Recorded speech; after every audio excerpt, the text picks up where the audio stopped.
Bonjour! Aujourd'hui, on va explorer ensemble des sources qui analysent les liens, parfois complexes, entre des plateformes comme Airbnb ou Booking.com, leurs investisseurs, et puis des locations situées en Cisjordanie occupée. Oui, bonjour. Le rapport principal qu'on examine, intitulé « Terre sainte, profits impies », décrit vraiment un système où le tourisme numérique, la finance mondiale et une situation jugée illégale par le droit international, tout ça s'entremêle. Notre objectif aujourd'hui, c'est un peu de démêler cette chaîne de liens, de comprendre comment ça fonctionne. Alors commençons peut-être par le cadre juridique. Comment le droit international voit ces colonies? Et puis surtout, comment les entreprises dont on parle, comment elles réagissent? Ce qui est assez frappant, c'est que le droit international est très clair là-dessus, en fait. La 4e Convention de Genève, elle interdit explicitement le transfert de population par une puissance occupante dans un territoire occupé. D'accord. Et l'ONU, notamment avec sa résolution 2334, a réaffirmé ça sans aucune ambiguïté.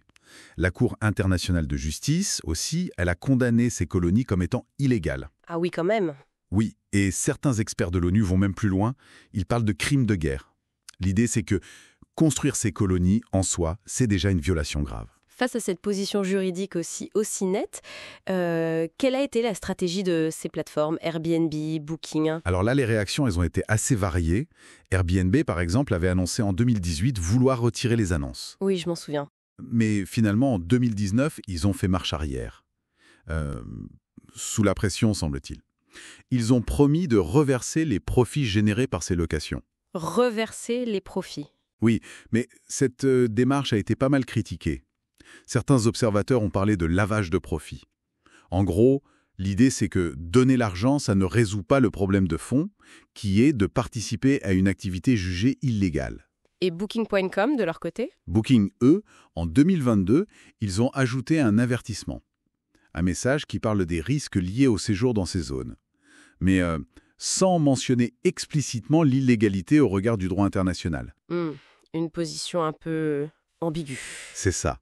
Certains l'interprètent comme une manière d'éviter de prendre clairement position tout en se couvrant un peu. Et au-delà de ces politiques un peu fluctuantes, quel est l'effet concret de la présence de ces annonces sur ces plateformes? Qu'est-ce que les sources en disent? L'effet principal qui est souligné, c'est vraiment la normalisation. Le fait de présenter ces locations comme n'importe quelle autre destination touristique. Oui. Parfois même avec un marketing qui va jouer sur l'image des terres bibliques, ça tend à effacer complètement le contexte juridique et politique pour le voyageur ordinaire, quoi. D'accord. Mais les sources, elles suggèrent aussi que ce n'est pas juste l'initiative d'hôtes individuels, n'est-ce pas? Elles parlent d'une implication de l'État israélien. Exactement. Ça, c'est un point vraiment central des analyses. Loin d'être quelque chose de spontané, le développement du tourisme dans les colonies, il est décrit comme une vraie stratégie d'État, activement soutenue. Comment ça, concrètement?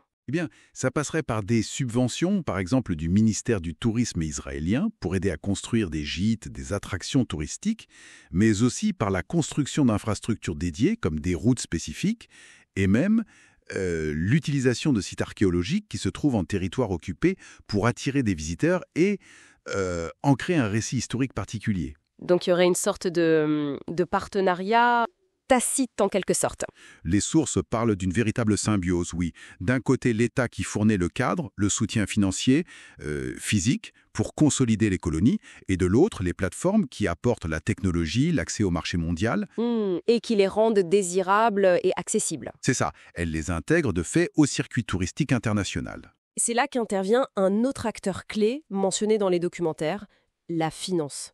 Qui investit dans ces plateformes en fait? Alors ça, c'est effectivement un point qui soulève un paradoxe assez fort selon les sources.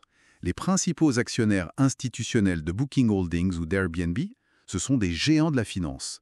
On parle de Vanguard Group, de BlackRock. Ah oui, les poids lourds. Exactement. Et ce qui est paradoxal, c'est que ces sociétés, elles affichent toutes des politiques d'investissement dites éthiques.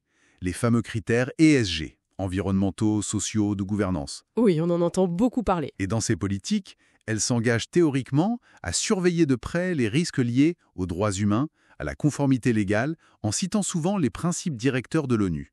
Pourtant, elles investissent dans des entreprises dont les liens avec les colonies illégales ont été pointés du doigt par l'ONU elle-même. C'est bien ça. C'est exactement ça la contradiction relevée par les analyses.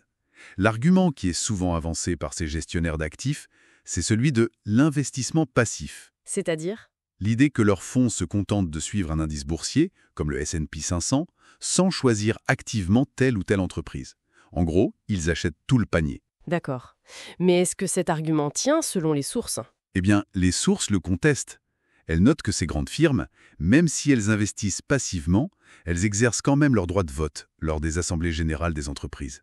Ah oui. Et apparemment, elles auraient même contribué à bloquer des résolutions proposées par d'autres actionnaires, des résolutions qui visaient justement à examiner de plus près ces questions éthiques liées aux colonies. D'accord. Donc l'argument de la passivité est nuancé, disons. On voit bien la complexité. Et tous ces enjeux, maintenant, ils se déplacent sur le terrain judiciaire. C'est ça que j'ai lu aussi. Oui, et ça c'est une évolution assez notable qui est décrite dans les analyses récentes.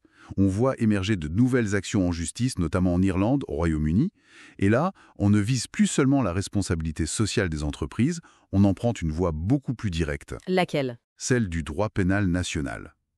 Et plus spécifiquement, les lois sur le blanchiment d'argent. Le blanchiment d'argent ? Mais comment ça entre en jeu ici ? Quel est le lien ? Alors, l'argument juridique qui est développé, il est assez technique, mais logique. Il part du principe suivant. Si les activités menées dans les colonies sont-ils d'égales au regard du droit international, voire, comme le disent certains experts onusiens liés à des crimes de guerre, alors... Les profits qui en découlent. Exactement. Les profits qui en découlent pourraient être considérés comme le produit d'un crime. C'est ça le cœur de l'argument. Je vois. Et par conséquent, le fait de gérer ces fonds, de les transférer, d'en bénéficier, que ce soit via les plateformes de réservation ou via les investissements financiers, eh bien, ça pourrait, selon cette logique juridique, tomber sous le coup des lois sur le blanchiment d'argent. C'est une approche assez nouvelle, non ? Oui, c'est une stratégie juridique innovante. Concrètement, une plainte pénale a été déposée en Irlande contre Airbnb Ireland sur cette base.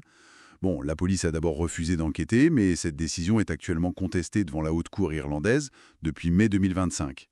Et on rapporte que des démarches similaires sont en cours ou envisagées au Royaume-Uni et aux États-Unis. D'accord. Donc, si on essaie de résumer un peu ce que ces sources mettent en lumière, on aurait une sorte de chaîne qui partirait de l'occupation du territoire, du soutien de l'État aux colonies, qui passerait ensuite par la technologie des plateformes numériques qui rendent ça accessible et attrayant, et puis par la finance mondiale qui investit dans ces plateformes. pour arriver finalement au clic du touriste qui réserve ses vacances ou à l'épargne de l'investisseur lambda placé dans ses grands fonds. C'est ça, un système qui, au final, banalise une situation très contestée sur le plan international. Tout à fait. Et ça soulève des questions vraiment fondamentales, mises en avant dans ces analyses. Par exemple, où s'arrête la responsabilité d'une entreprise quand son modèle économique touche à une zone qui est liée à des violations présumées graves du droit international ? C'est une question clé.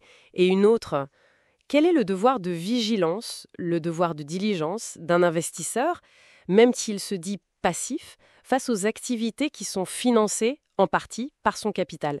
Est-ce qu'on peut juste dire « je suis un indice » ? Et puis, finalement, pour nous tous, quelle est la portée réelle de nos clics quand on est consommateur ?